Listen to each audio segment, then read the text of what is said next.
Hi, everybody. Welcome back. David Robertson from the Financial Center once again to just share some thoughts with you. Well, here today, my thoughts, I want to change up a little bit. In the past, we've talked about markets and things, cycles. Here, I want to be the antidote to all of some of the negativity that you're going to be hearing. You know, today in the media, they tend to be pretty negative. And since we're in an election cycle, guess what, folks? You know it's going to be twice as negative on both sides. So I hope to talk about some things that are good things that are happening, that the good things, that the future is pretty bright. Well, I want to talk about your next meal. Where might your next meal come from? You know, that juicy steak, that piece of chicken, that nice piece of pork. Okay, where might that come from? We love proteins in the society. Well, it might not come from the farm. It might actually come from the lab. Yep, lab-grown meats. That's a thing. Several companies have applied for FDA approval for generating or growing lab-grown meat. Before you have a total turnoff and go, eck, I don't want that, let's consider a couple options of how this might not be a bad thing for society in the future. Consider how chickens are raised.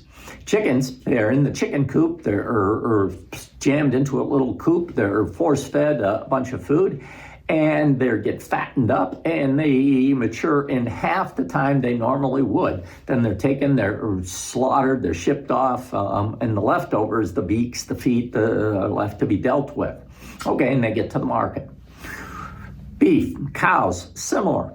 Okay, cows need acres and acres in which to graze, okay, and to be fed. It's a long cycle to get those cows to where they can be fattened up and get to market. And they need grain, they need fields to graze on. They're fed the corn stuff to fatten them up to get there. Then they are also slaughtered, sent to market, etc. Pigs, similar. Well, consider this, how lab-grown meats.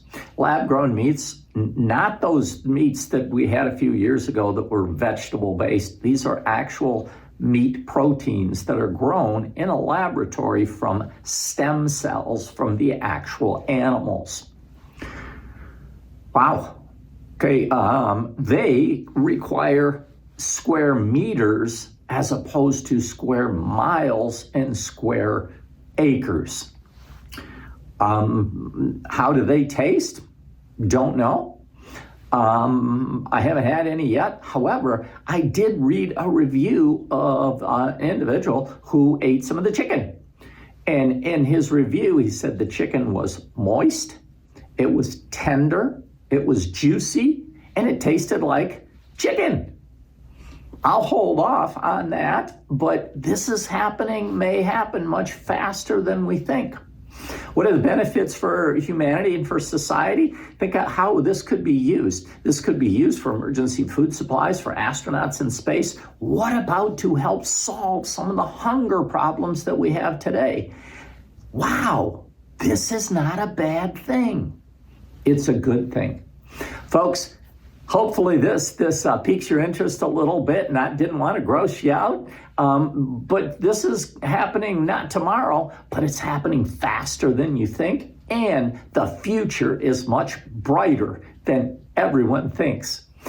Hey, if you have questions, give us a call. Other than that, we'll talk to you soon. And we're still here helping you make good choices with your money. When that future happens, hopefully we'll still be here to help us to navigate through it. Talk to you soon. Bye now.